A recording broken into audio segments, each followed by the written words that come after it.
Bonjour, je voudrais d'abord vous remercier de m'avoir invité ce matin à participer à vos travaux et surtout de m'avoir donné ainsi la possibilité de vous rencontrer parce que vous êtes très souvent au cœur de nos discussions et que nous avons très rarement l'occasion de vous rencontrer en direct. Donc mon intervention se porte sur l'organisation territoriale de la prévention et de la promotion de la santé. Mais d'abord, que veut-on organiser? Et ensuite, quels sont les territoires? Donc que veut-on organiser? Tout à l'heure, ça marchait. Je peux vous demander.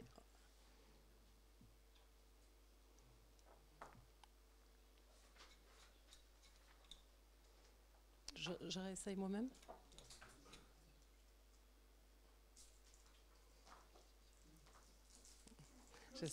Oui, je vais essayer. C'est vous? Je vais essayer. Voilà, donc, que veut-on organiser? Quelles sont les différentes activités que l'on met derrière prévention et promotion de la santé? Les premières que l'on connaît tous sont les interventions d'information, de communication, de sensibilisation. Les principaux vecteurs de communication sont d'abord les médias. On n'a jamais autant parlé de santé que dans les médias qu'aujourd'hui. Ensuite, on a toutes les affiches, les brochures qui sont diffusées par de grands émetteurs nationaux ou régionaux. La tenue de stand que vous connaissez bien dans les établissements hospitaliers. Les supports numériques avec les sites de référence, notamment celui de Santé publique France, celui de l'INCa, celui d'autres agences. Et chaque année, à plusieurs périodes de l'année, les professionnels de santé sont invités à communiquer, à parler aux médias. C'est le cas pendant la semaine de la vaccination, c'est le cas en ce moment sur le mois sans tabac, le mois dernier sur le dépistage des cancers. Et de plus en plus, pendant ces périodes, des formations sont proposées aux professionnels de santé pour s'exprimer auprès des médias. Ce sont les formations au média training. Aider les professionnels à être en confiance face à un journaliste, l'aider à identifier le message clé qu'il veut faire passer, ne pas tomber dans les pièges, ne pas tomber dans ses propres pièges et surtout se mettre à la population de ses interlocuteurs. La littératie en santé, c'est un déterminant de la santé. De quoi s'agit-il? Ce sont les compétences que chacun d'entre nous a pour comprendre une information, d'abord y accéder, la comprendre, l'analyser, l'interpréter et l'aider à prendre une décision. En France, 60% de la population se situe sur une échelle de 0 à 5, à la note 2, donc entre 0 et 2, sur une échelle allant jusqu'à 5. Ce qui veut dire que 60% de la population a beaucoup de mal à comprendre les lettres que lui adresse l'assurance maladie, les lettres d'invitation au dépistage, etc. Donc il y a un effort considérable qui est fait pour mieux se faire comprendre par l'ensemble du public, adapter les messages de manière à ce qu'ils soient accessibles à tous. La littératie en santé réduit considérablement les inégalités sociales de santé. Alors on va passer à autre chose, c'est une cartographie que j'ai extraite d'une base de données que j'évoquerai souvent pendant mon intervention, la base de données oscarsanté.org, qui est une base d'action de santé publique. Donc sur l'information, la communication, vous avez sur cette cartographie l'ensemble des communes sur lesquelles l'an dernier, en 2017, il y a eu des temps d'information, des temps de sensibilisation concernant le mois sans tabac. La couleur des petites pastilles correspond à la densité des interventions. Ces interventions, l'année dernière, au nombre de 2900, ont été essentiellement portées par les établissements de santé, 1033, et le réseau associatif s'est aussi largement mobilisé. Mais vous remarquez également qu'on a d'autres établissements, d'autres structures qui ont participé à cette mobilisation. Je vais vous demander d'intervenir. Merci.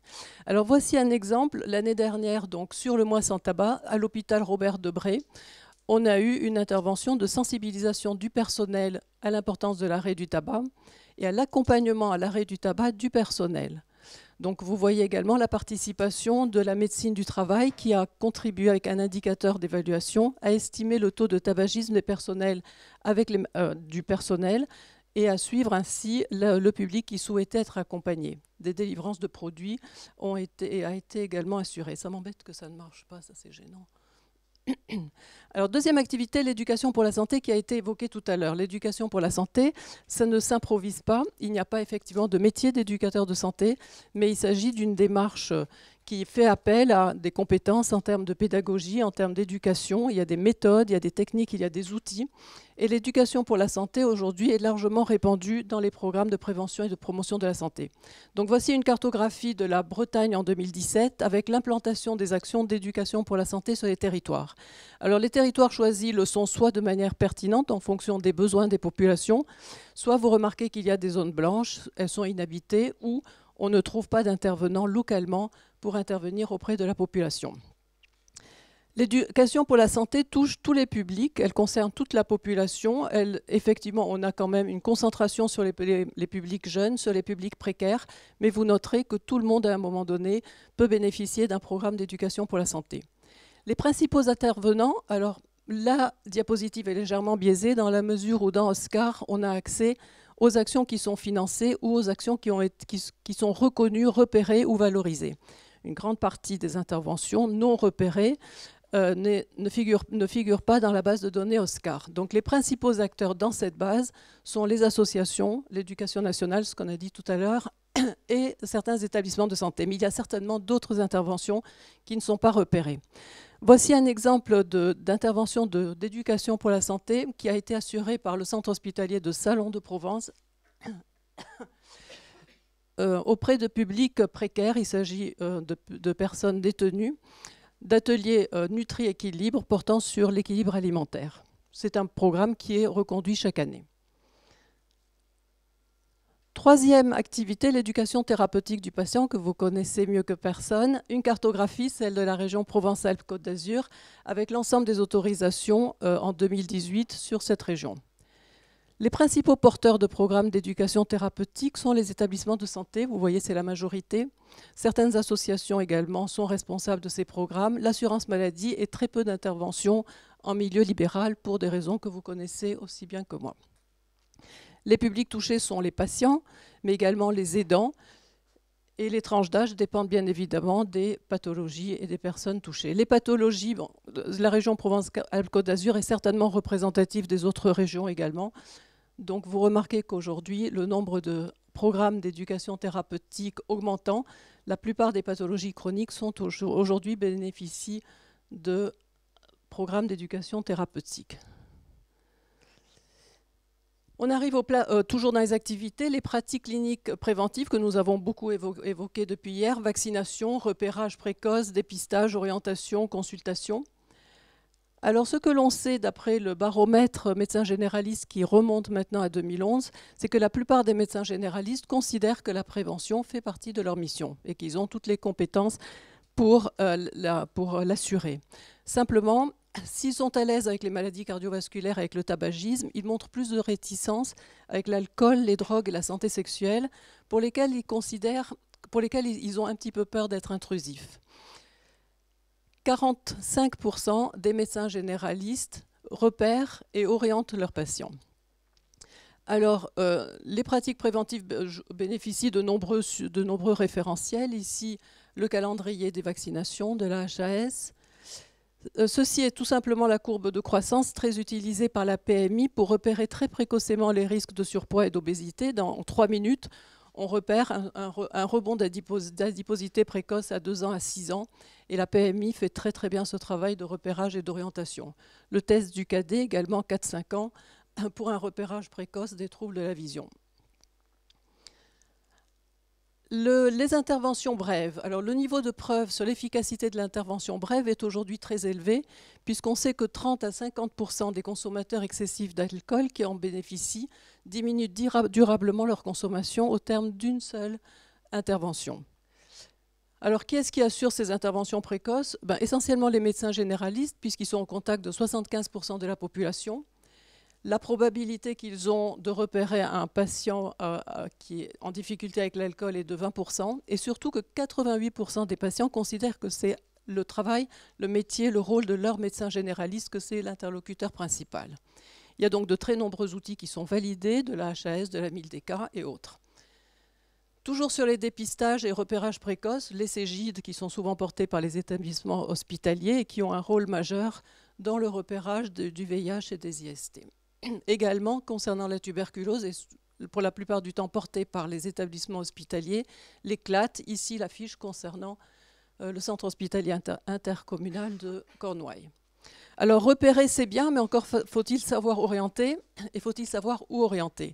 Alors toutes les régions de France sont en train de se doter ces dernières années de répertoires sous forme d'applications, répertoires en ligne pour faciliter l'orientation des patients repérés à risque. Alors le premier à gauche, c'est l'application créée en Midi-Pyrénées, en Occitanie aujourd'hui, pour orienter un patient vers un programme d'éducation thérapeutique adapté à sa pathologie le plus proche possible de son lieu de résidence. Le deuxième à droite est tout récent, et je crois qu'il a été publié la semaine dernière ou la semaine précédente. C'est en région PACA, un répertoire en ligne pour permettre aux patients, dans le cadre d'une ordonnance de sport sur ordonnance, d'orienter son patient vers la structure la plus adaptée à sa prise en charge. Et la troisième, qui est aujourd'hui très très utilisée ce mois-ci, c'est l'annuaire des consultations de tabacologie que l'on trouve sur le site de Tabac Info Service. Une toute petite diapositive sur les dépistages organisés, juste pour rappeler la chronologie. L'organisation d'abord s'est portée sur le sein, ensuite sur le colorectal, et puis depuis cette année, le déploiement un petit peu difficile du dépistage du cancer du col de l'utérus. Également, la nouveauté cette année, c'est la réorganisation des structures de dépistage qui étaient départementales jusque-là et qui maintenant se réorganisent en structures régionales. Les consultations de prévention sont la mission principale, l'activité principale, comme vous l'avez dit hier, madame, quelqu'un l'a dit, de la médecine du travail, mais également de la santé scolaire, du service universitaire de médecine préventive, de la PMI, des centres de santé, des centres d'examen de santé, des CEGID, des centres de vaccination et dans le cadre de la médecine générale, des consultations complexes. Enfin et rapidement, c'est un domaine, ce n'est pas une intervention, mais j'ai tenu à la mettre pour vous prouver que la santé environnementale, ce n'est pas hors sol, ce n'est pas éloigné de nous. Chacun d'entre nous a un impact dans ce domaine. Donc la cartographie concerne cette fois-ci la mise en place d'actions dans le cadre du plan régional santé-environnement en 2016 en Occitanie. Et à droite, vous avez la très grande diversité d'objets d'intervention qui sont par exemple le moustique tigre, la surveillance des caisses des anciens sites miniers, l'élimination des asseries, l'habitat indigne, les risques auditifs, etc. Et la multitude également d'acteurs qui vont intervenir, qui sont certes l'hôpital, les médecins libéraux, mais également les caisses, les communes, etc. Un exemple ici, en fait j'ai 3 exemples je crois, de la place de l'hôpital en santé environnementale. C'est le centre hospitalier universitaire de Toulouse qui met en place sur des sites miniers qui propose aux habitants un dosage sanguin de prévention en plomb, qui organise un recueil d'informations sur les facteurs d'exposition aux polluants, qui informe les habitants et qui participe à des comptes rendus et à des échanges avec la population. Un autre établissement hospitalier, c'est celui de Nantes, le CHU de Nantes, qui dispose d'un conseiller médical en environnement intérieur qui se rend au domicile des patients en consultation d'allergologie, de pneumologie, qui ont été repérés dans ces consultations pour repérer les risques d'exposition d'exposition à des polluants au sein du domicile et imaginer des éventuelles évictions. Un troisième et dernier exemple, c'est celui du centre hospitalier de Nice qui dispose d'une consultation saturnisme qui aide au repérage, dépistage et à la prise en charge des enfants atteints de saturnisme. Le financement, tout à l'heure, j'y reviendrai. J'ai remis les diapositives plus tard. Alors, ce qu'il faut dire à ce stade, c'est que la prévention et la promotion de la santé, ça ne se bricole pas. Ça ne se bricole pas, ça se construit, parce que les conséquences, l'échec de la prévention et de la promotion de la santé, c'est certes la mortalité, c'est la morbidité, c'est le handicap, mais l'échec de la prévention et de la promotion de la santé, c'est également les grossesses non désirées, les récidives de tentatives de suicide, c'est parfois la violence, c'est parfois la délinquance, donc ça peut aller très très loin. Et pour cela, il va nous falloir professionnaliser les acteurs, en tout cas les accompagner, avec d'abord la formation. Alors l'offre de formation en prévention et promotion de la santé est très diverse, mais elle est surtout en évolution. Elle est intégrée dans les formations initiales spécialisées des universités, des écoles, de l'école des hautes études, etc. Dans les modules, les temps de formation, dans des formations initiales non spécialisées, et je pense en particulier à la filière sport, les étudiants en STAPS. La formation professionnelle continue, on dénombre plus de 800 modules de formation dédiés à la prévention et à la promotion de la santé chaque année en France et sont portés soit par des réseaux associatifs, soit par le CNFPT, soit par d'autres organismes. Ces formations prennent plusieurs formes, des formations en présentiel, en MOOC, en e-learning, des congrès, des colloques, enfin c'est à l'infini. Alors, on l'a dit hier, on l'a rappelé, je crois, ce matin, le service sanitaire, quand même, marque un tournant dans la prise en compte de la prévention dans la formation initiale des filières santé. Je vous présente ici le sommaire des formations proposées par l'instance régionale d'éducation pour la santé de Bourgogne-Franche-Comté, pour voir la très grande diversité de modules proposés. À gauche, en haut, le webinaire sur le saturnisme infantile qui est proposé le 19 novembre à 11 h, un tout petit peu de publicité. C'est une formation en ligne, donc d'1 heure, proposée par le CRES-PACA, la RS-PACA et la PHM, à destination des professionnels de santé pour l'aide au repérage, à la prise en charge du saturnisme. Et à droite, une formation en ligne à vaccination qui est en permanence ouverte en ligne à destination des professionnels de santé. Une formation qui est proposée par le centre hospitalier Henri Laborie, c'est une formation interinstitutionnelle concernant la souffrance psychique des personnes en situation d'exclusion. Donc je pense qu'elle est reconduite chaque année, elle dure quelques jours. Dans les fonctions socles, le diagnostic. On ne peut pas imaginer la mise en place d'un programme de prévention sans passer par la case diagnostic. Il est déterminant de la réussite de ce programme. La case diagnostic va comporter 3 volets, l'état de santé avec tout l'apport de l'épidémiologie, des veilles, etc. Mais surtout, l'état de santé ressenti exprimé par les publics. La participation des habitants est essentielle en promotion de la santé et je pense que l'hôpital est très bien placé puisqu'il a toujours été exemplaire dans la mobilisation des usagers à ces activités. Et souvent, l'état de santé ressenti n'est pas aussi conforme qu'on le pense à l'état de santé réel de la population. Charge à nous après de trouver les points de convergence. Et enfin, le diagnostic porte également sur les ressources disponibles, mobilisées, mobilisables et les partenariats à établir. Et j'insiste beaucoup sur ce point-là parce que vous l'avez dit, l'hôpital ne fait pas tout. Il y a plein d'autres acteurs, mais la plus grosse difficulté, c'est de réussir à mobiliser les partenariats les plus pertinents au bon moment, au bon endroit. Donc de les connaître. La recherche, dernière action socle, la recherche sert à établir les relations de causalité. Elle sert à démontrer, repérer les modalités d'intervention efficaces, à établir des modalités de transférabilité de déploiement et d'expérimenter par la recherche interventionnelle en réel. Alors sur la recherche interventionnelle, j'ai un exemple intéressant, c'est celui de Motivac Mater, porté en région Provence-Alpes-Côte d'Azur par l'ORS, le CRES, l'ARS et la CIR. Nous avons repris un modèle canadien, c'est une expérimentation qui maintenant est en phase de déploiement, qui a été portée par le professeur Rémi Gagneur au Québec et qui concerne l'hésitation vaccinale chez les jeunes parents. Le professeur Gagneur a mis en place dans les maternités un temps d'intervention motivationnelle, un temps d'entrevue motivationnelle d'1 quart d'heure auprès des mamans juste avant leur sortie de l'hôpital. Et cette intervention s'est démontrée probante puisque en termes d'évaluation, voilà les critères qui ont été évalués. D'abord, la faisabilité en maternité, c'est favorable. L'impact sur les connaissances des parents, favorable. L'acceptabilité de ce temps d'entrevue motivationnelle aussi. L'impact sur les intentions de vaccination, on a une augmentation de 15% de parents qui sont favorables à la vaccination à la sortie de la maternité. L'impact sur la couverture vaccinale, on a une augmentation de 3 à 7,3% en fonction des âges de la couverture vaccinale. Enfin, il s'agit d'interventions d'équipes extérieures à l'hôpital, extérieures à la maternité, qui sont formées, qui sont dédiées à la vaccination, qui ne font que ça, et qui ne sont pas à l'origine impliquées dans la vaccination. Alors ce modèle-là, nous sommes en train de l'expérimenter en région Provence-Alpes-Côte d'Azur, en l'adaptant au contexte français, c'est-à-dire que nous nous sommes mis d'accord avec 3 établissements, au sein desquels nous allons former des équipes de l'hôpital, de la maternité, qui vont tenter de mettre en place ces temps d'intervention motivationnelle. Et après, on verra pour le déploiement dans un deuxième temps, s'il est possible de déployer ce modèle et avec quelles ressources.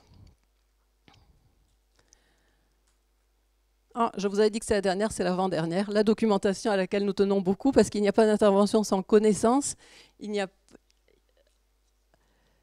La connaissance, c'est l'accès à des ressources documentaires. Donc on connaît tous les bases de données de référence en ligne, les bibliothèques universitaires, le réseau national des documentalistes hospitaliers, Santé publique France et ses catalogues en ligne, l'ensemble des agences, la Haute Autorité de Santé et toutes les références qu'on peut avoir en ligne. Certaines régions de France disposent de la base de données BIBOP, qui est une base de données spécifique et dédiée à la prévention et à la promotion de la santé. Un exercice intéressant et récent, c'est celui de vulgariser, de rendre accessible l'information scientifique aux acteurs, aux élus, aux décideurs. C'est le courtage en connaissances que réalisent plusieurs structures, dont les centres de ressources qui existent dans l'ensemble des régions de France, des centres de ressources généralistes, les ORS, les universités, le CRES, les IREPS, et le dispositif régional de soutien aux politiques et aux interventions en prévention et promotion de la santé que vous connaissez peut-être ou pas. Elles existent dans toutes les régions de France, elles sont portées en général par les IREPS ou le CRES. Il existe également des centres spécialisés, le CREAI, le diabète, la Ligue contre le cancer, etc. Le diabète, enfin les structures spécialisées. Avec qui? Les acteurs, vous l'avez dit, je n'ai pas besoin de le répéter, ils sont extrêmement nombreux. Il va y avoir les institutions, les collectivités, les associations, les universités. Ah, je ne les ai pas mis. Voilà. Les centres de santé, les acteurs du sport, les Corévis, les pharmacies, le CESPA, etc. Ce n'est qu'un échantillon. Les acteurs sont extrêmement nombreux. Comme je le disais tout à l'heure, la plus grande difficulté, c'est de les connaître et d'avoir à les mobiliser au bon endroit, au bon moment. Chacun dans son champ de compétences. Alors, quelqu'un l'a dit juste après l'intervention de Linda, le plus difficile pour monter un programme, quel que soit le territoire, c'est la cohérence qu'on va y mettre. Et la cohérence commence déjà par la définition d'un objectif clair et partagé de tous. Cet objectif va dépendre également de ce qu'on va pouvoir modifier en termes d'environnement physique favorable à la santé, d'environnement social favorable à la santé. C'est ce qui se passe aujourd'hui sur le mois sans tabac. Tous les réseaux sociaux sont en ébullition. C'est l'évolution de l'environnement social et les ressources personnelles. Une fois qu'on a déjà cette information, cette structuration, eh bien, que peut-on mettre en avant en amont et que mettons en amont en termes d'intervention, en termes d'action, en termes de mobilisation, soit sur les infrastructures, soit sur la législation. Et je continue de croire que le déterminant des déterminants, c'est la législation, c'est l'impact politique, l'action sur les groupes, les communautés, la population et l'action sur chacun des individus. Une fois qu'on a organisé, monté, coordonné la construction d'un programme dans ce sens-là, à un moment donné, on pourra l'évaluer dans ce sens-là. Évaluer ainsi l'impact de chacune de ces composantes les unes sur les autres et au final sur l'objectif pressenti à l'origine. Les impacts sont très compliqués, très complexes, mais c'est vrai que ce montage permet de faciliter un petit peu l'appréciation de l'évaluation. Alors j'évoquais 3 déterminants. Le premier que vous avez à gauche, et j'ai choisi un département que j'espère que vous ne reconnaîtrez pas, anonyme, mais c'est la même chose sur tous les départements. J'ai interrogé la base Oscar sur ce département en 2017. Quelles sont les actions qui interviennent sur les compétences individuelles en termes de nutrition? Et j'ai trouvé une pléthore d'interventions. Sur le même département, je me suis interrogée sur les actions qui interviennent pour faire évoluer l'environnement physique. Et j'ai trouvé ce que j'ai trouvé à droite. Et sur l'environnement social, j'ai trouvé ce que j'ai trouvé en bas. Ça ne veut pas dire que ça n'existe pas. Le problème, c'est qu'il y a des actions tous les jours qui interviennent, qui améliorent l'environnement social, l'environnement familial, mais il n'est pas repéré comme ayant un impact sur la santé. Et le travail sur les évaluations d'impact, c'est exactement ça. C'est arriver à faire la relation entre l'environnement, entre les évolutions sociales et la santé. Il y a de gros travaux là-dessus, notamment par l'École des hautes études. Enfin, l'organisation, puisque c'est ce qu'on m'a demandé. Donc, je n'évoquerai pas le national en la présence de Jérôme Salomon, bien sûr, mais par contre, une petite alerte sur les projets régionaux de santé. Alors, s'organiser, c'est bien évidemment le rôle que joue un projet régional de santé. Dans les années 2000 et pendant à peu près 8 ans, nous avons eu des plans régionaux de santé publique. Et ces plans régionaux de santé publique étaient dédiés et spécifiques à la prévention et la promotion de la santé. Ensuite, nous avons eu le PRS, qui était composé de schémas, le schéma prévention, le schéma médico-social et le schéma sanitaire. Et nous avons tous milité pour arriver à un projet régional englobant plutôt sur des parcours dans lesquels les 3 secteurs seraient transversaux. C'est le cas aujourd'hui et nous nous en réjouissons. Le seul problème maintenant, c'est la mise en œuvre. La mise en œuvre est très très personne dépendante et tout va dépendre de la zone de confort de ceux qui vont mettre en œuvre. Tout va dépendre du curseur où se situe cette zone de confort. Si le curseur est plus vers le soin, la prévention est morte dans quelques années. C'est la même chose pour les CRSA. Les CRSA, où est leur zone de confort, où est le curseur? Je pense qu'il est vers le soin. Et dernière question, quelle est la place, quel est le poids de la commission prévention dans les CRSA? J'ai mis un point d'exclamation, j'ai vraiment une inquiétude à ce sujet et je me demande s'il n'est pas nécessaire de remettre en place ce qui avait été organisé il y a plus de 15 ans maintenant, c'est-à-dire la formation de l'ensemble de ces responsables en charge de la mise en œuvre de ce projet, parce que j'ai quelques inquiétudes sur la prévention. On a évoqué les territoires. Qu'est-ce qu'un territoire? Un territoire se délimite essentiellement par une population. Une population sur laquelle on va pouvoir identifier des besoins et à laquelle on va pouvoir proposer des interventions. Alors le territoire, ça peut être effectivement l'hôpital et son quartier. Ce sont les hôpitaux promoteurs de santé qui ont une première priorité, c'est celle de prendre en charge les patients, on est clair, mais aussi de s'intéresser à la qualité de vie et à la santé des professionnels de l'établissement, de la communauté et de l'environnement. Alors j'ai emprunté cette diapositive à François Martin de l'hôpital de Dreux, qui nous donne ici un exemple sur l'approche intégrée du tabac, par exemple au centre hospitalier de Dreux, qui est un hôpital promoteur de santé. Donc d'abord la formation du personnel, ensuite la création d'un comité de prévention tabac. Faudra-t-il créer 100 000 commissions ou faut-il un jour aller vers une direction de prévention? C'est ce qui a été évoqué hier et aujourd'hui. Intervention auprès des patients à qui on va proposer une aide à l'arrêt, des consultations, etc., mais une intervention aussi permanente auprès des personnels, pas une semaine, pas un jour, pas un mois, toute l'année. Et enfin, des interventions en ville, dans les quartiers d'action d'éducation pour la santé, dans les écoles, dans les quartiers, ça a été évoqué tout à l'heure. C'est un tout. C'est un tout qui simplement s'est construit avec l'outil que je vous ai présenté tout à l'heure, le petit tableau que j'avais emprunté à Promotion Santé Suisse. Deuxième territoire, le contrat local de santé évoqué tout à l'heure. Un contrat local de santé, c'est une contractualisation entre l'État et la ville à partir d'un diagnostic partagé et la rédaction d'un contrat partagé sur des priorités partagées par l'État et par la ville. Ensuite, la mise en œuvre, elle va porter sur la prévention, la promotion de la santé, l'état de santé. Mais ce qui est intéressant, c'est qu'elle aille le plus loin possible, c'est-à-dire qu'à un moment donné, il y ait la possibilité de mobiliser l'ensemble des acteurs autour de ces priorités. Et là, c'est l'appel à candidature, l'appel à projet qui vient d'être lancé par l'ARS Pays de la Loire dans le cadre du contrat local de santé, appel à projet partagé par la ville, la préfecture et l'ARS sur les priorités repérées. Et là, le rôle de l'hôpital est majeur tant au niveau du diagnostic que maintenant de la mobilisation. Il suffit de connaître ces priorités pour à un moment dire, nous, en tout cas, nous œuvrons là, là, là, là, et pouvoir valoriser, formaliser ce qu'on fait déjà. En ville, les maisons pluriprofessionnelles, les pôles de santé, les CPTS, quelle organisation sur ce territoire qui est le territoire couvert par cette médecine de ville? Alors j'ai pris un exemple qui est assez remarquable, mais comme l'a dit hier Franck Chauvin, il y a des ayatollahs là qui commencent à se faire remarquer et j'espère que ce seront des exemples pour d'autres. Le pôle de santé Centre-Ouest Var, qui est une organisation autour de 5 maisons de santé et de 6 pharmacies. Au sein de la maison, d'abord, bien évidemment, on assure la prise en charge des patients, mais on assure également des programmes d'éducation thérapeutique. Il y a des référentiels qui circulent de repérage précoce et les équipes proposent chaque année des programmes d'éducation pour la santé dans les quartiers.